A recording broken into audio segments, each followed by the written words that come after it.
7 tips to improve your money management. Why does money feel like it slips through your fingers no matter how much you earn? You make a decent income, you work hard, but somehow you're always stressed about money. There's never enough left over at the end of the month. You're wondering where it all went. Here's the brutal truth. It's not about how much you make. It's about how you manage what you make. 78% of Americans live paycheck to paycheck. The average American can't cover a $400 emergency without going into debt. Most people have absolutely no idea where their money actually goes each month. And here's why. We were never taught money management.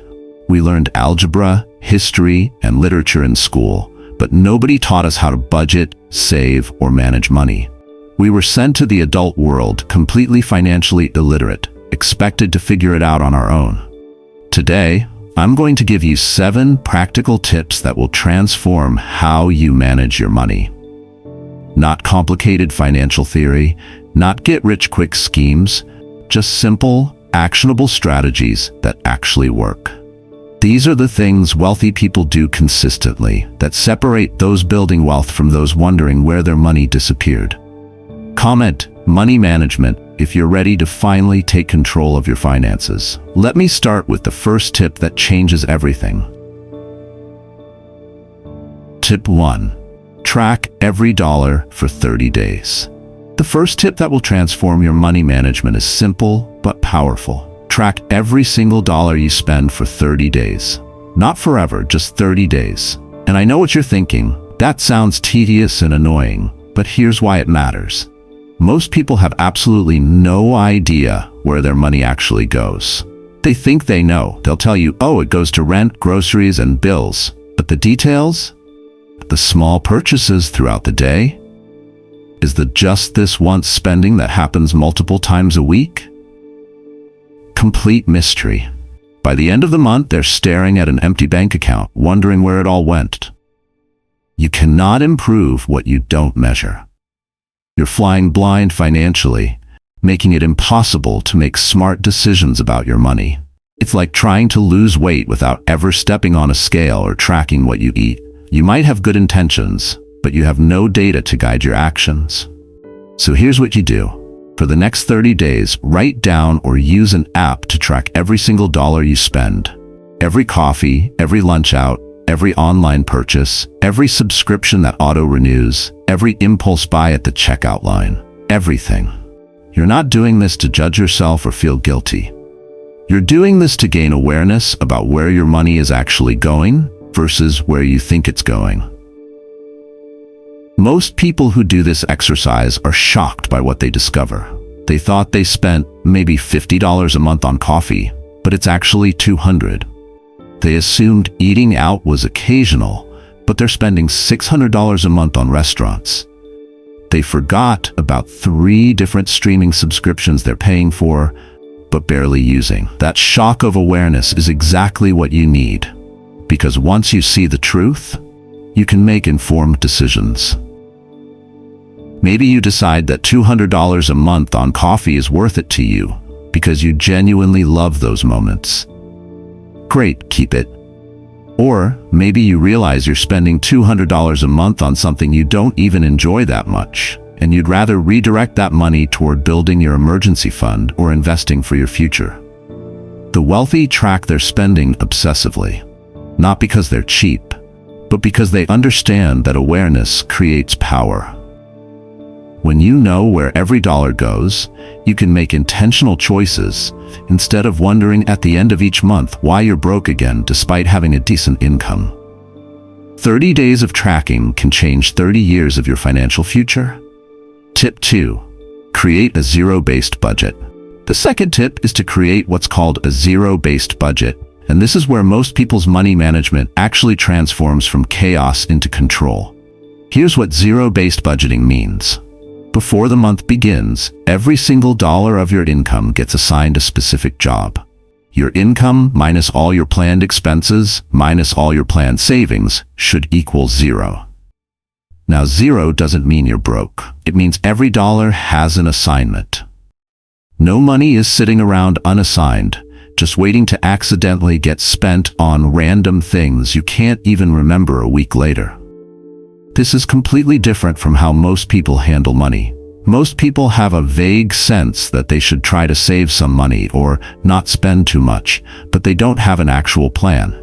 Money comes in, money goes out, and they just hope something's left over at the end of the month. Spoiler alert, there's never anything left over.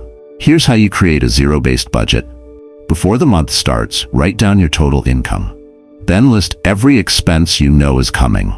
Rent or mortgage, utilities, groceries, gas, insurance, minimum debt payments, everything.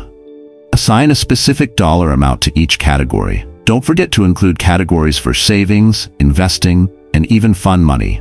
Everything gets assigned. Add up all your planned expenses and savings. That total should equal your total income.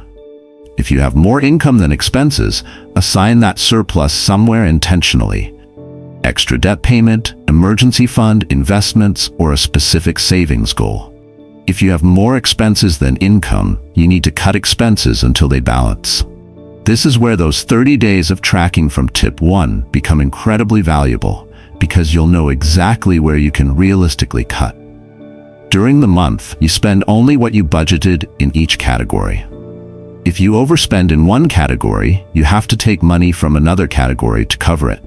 You don't just swipe the credit card and add more debt. This forces you to make intentional trade-offs and decisions about what really matters to you. A budget isn't a restriction. It's permission. Permission to spend money on things that matter to you, guilt-free, because you planned for it. Permission to save for your goals, because you made space for that in your plan.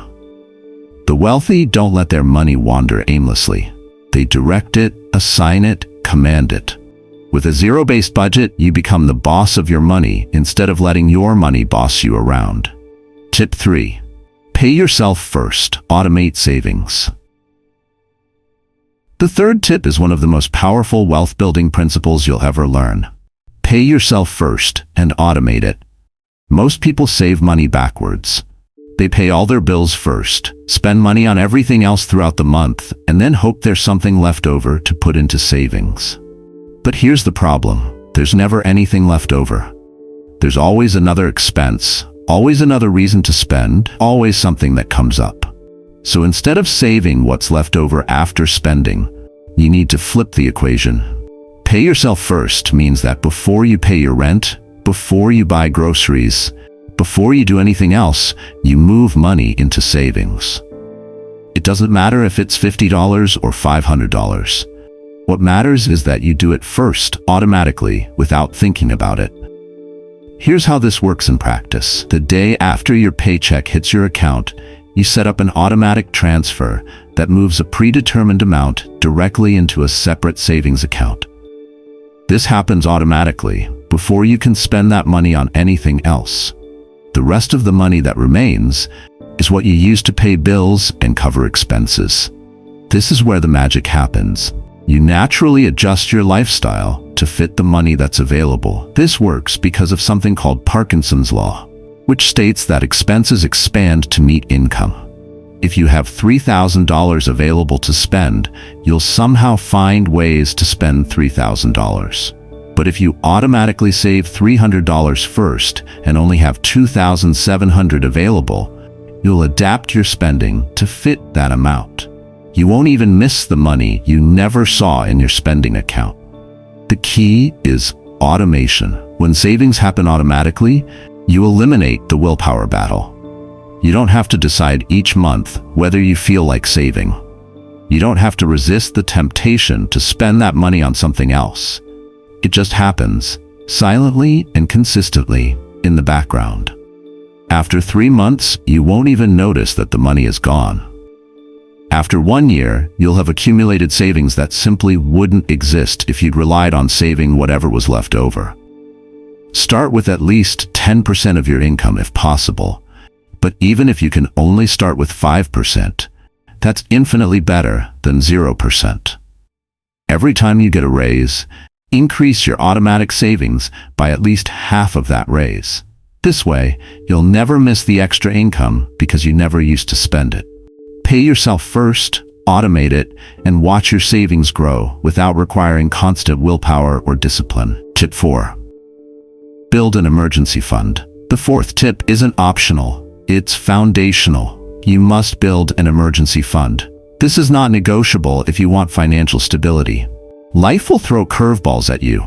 It's not a matter of if, it's a matter of when.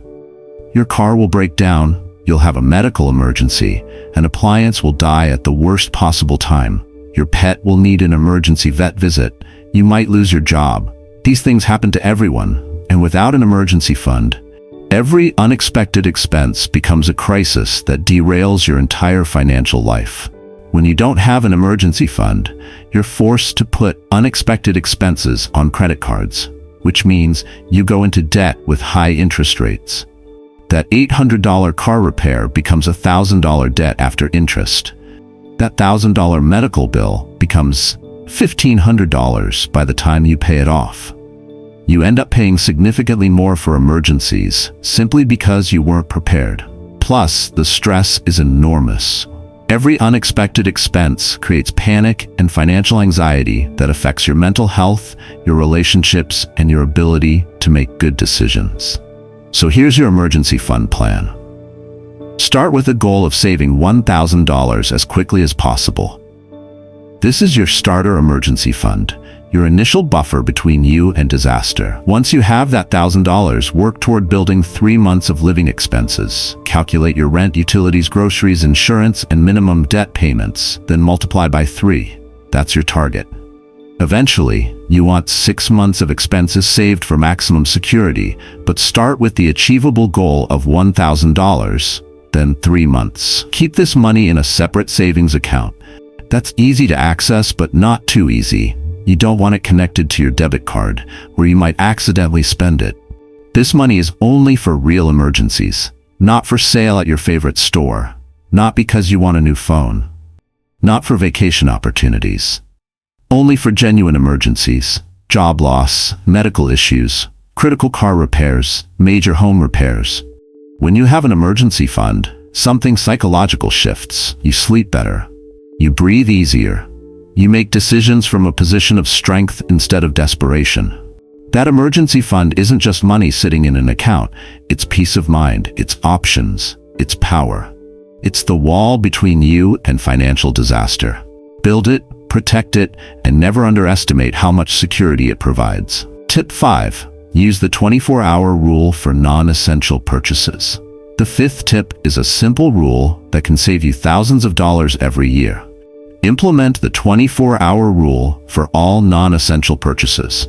Here's how it works. Whenever you want to buy something that isn't a necessity, clothes, electronics, home decor, anything impulse-driven, you wait 24 hours before making the purchase.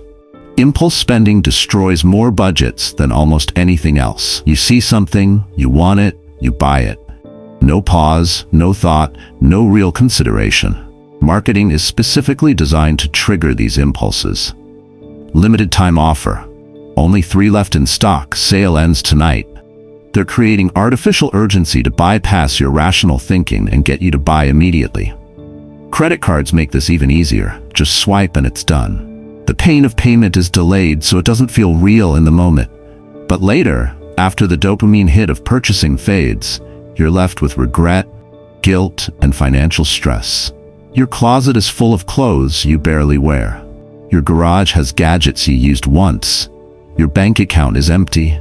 Most impulse purchases don't actually add value to your life. They just create clutter and debt.